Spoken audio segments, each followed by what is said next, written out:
Ադրբեջանում սոցիալական դժգոհության նոր ալիք է բարձրանում։ Ադրբեջանական մեդիան վերջին շրջանում պարբերաբար հայտնում է Բաքվում խմելու ջրի հաճախակի անջատումների մասին, ինչը լուրջ դժգոհությունների պատճառ է դառնում։ Եթե նախկինում խմելու ջրի բացակայությունից դժգոհում էին միայն Բաքվի արվարձանների բնակիչները, ապա այսօր օրերով ջրազրկված են նաև մայրաքաղաքի կենտրոնական շրջանները։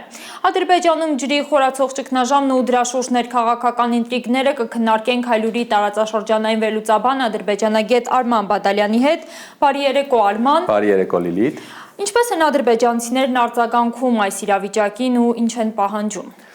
Լիլիթ, սա Ադրբեջանում արդեն քրոնիկական դարձած սոցիալական եւ ենթակառուցվածքային կոլապս է։ Բաքվի կենտրոնական վարչական շրջանների Յասամալի, Սաբայլի, Նասիմինի եւ Նարիմանովի բնակչությունը ծայրահեղ հուսահատության մեջ են եկել։ Սովորական ադրբեջանցիները գիշերները հերթապահում են մի քանի լիտր ջուր տուն տանելու համար, մինչդեռ ավտոլվացման կետերն ու մասնավոր ջրատարները ստվերային գերշահույթ են ունենում։ Բնակարաններում ջուր չկա, բայց ավտոլվացման կետերը աշխատում են 24/7 ռեժիմով, իսկ մասնավոր ջրատարները իրենց հայտնի աղբյուրներից ջուր են գտնում ու այն վաճառում աստղաբաշխական գներով։ 19 լիտրանոց շշալցված ջրի գինը 4-ից դարձել է 5,5 մանատ, մոտ 1200 դրամ։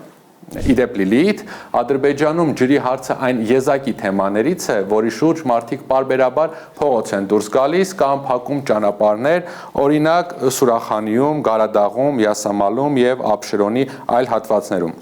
Պետական ջրային գործակալության արդարացումները տեխնիկական վերանորոգման մասին այլևս ոչ ոք լուրջ չի ընդունում։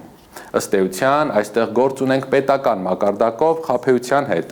Դեռ 2010 թվականին Օղուզ-Գաբալա-Բաքու ջրատարի բացման ժամանակ Ալիևը խոստանում էր 24-ժամյա ջրամատակարարում Բաքվի բոլոր շրջաններում։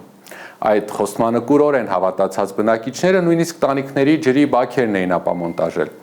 Բայց այսօր այդ նախագիծը փաստացի ձախողված է։ Արման, ստացվում է Ադրբեջանի մայրաքաղաքում եւ հարակից շրջաններում խմելու ջրի լուրջ խնդիր կա, ենթակառուցվածքները քայքայված են, բայց Ադրբեջանի իշխանությունը միլիարդավոր դոլարներ է ծախսում օկուպացված Արցախում սմարթ գյուղեր եւ PR նախագծեր իրականացնելու համար։ Սա հենց Ալիևյան բռնապետության իսկական դեմքն է Լիլիթ։ Ռեժիմի համար առաջնահերթությունը փաստորեն ոչ թե ադրբեջանցու տարական կենսապահովումն է, այլ արտաքին աշխարհի համար հզոր եւ զարգացած պետության կեղծ պատրանք ստեղծելն ու ցուցադրական PR-ը։ Ըստ էության, բռնազավթած Արցախում կոռուպցիոն գործակներով հսկական ծախսեր են արվում, կարծում են դատարկ օդանավակայաններ ու խելացի գյուղեր, որոնք ոչ մի տնտեսական օգուտ չունեն։ Ավելի հետաքրքիր դեպք ասեմ Լիլիթ, ընդամենը մի քանի շաբաթ առաջ ադրբեջանական պետական ASTV հեռուստաընկերությամբ հաղորդում են ցուցադրել նվիրված օկուպացված Արցախում նոր ջրամբարի կառուցմանը։ Մյուս կողմից Բաքվից ընդամենը 10-15 կիլոմետր հեռավորության վրա, ինչպես նաև հենց մայրաքաղաքի կենտրոնում, մարդիկ 21-րդ դարում դույլերով ջուր են կրում, իսկ պետական թեժ գծերը պարզապես անջատված են, որ քաղաքացիների զանգերին չպատասխանեն։ Ադրբեջանը փորձում է աշխարհին վաճառել Արցախյան վերաշինման գովազդային փուչիկը, մինչդեռ երկրի ներսում սոցիալ-կենցաղային խնդիրները սրվում են։ Սա ցույց է տալիս, որ Ալիևի իշխանությունը ավազե հիմքերի վրա է։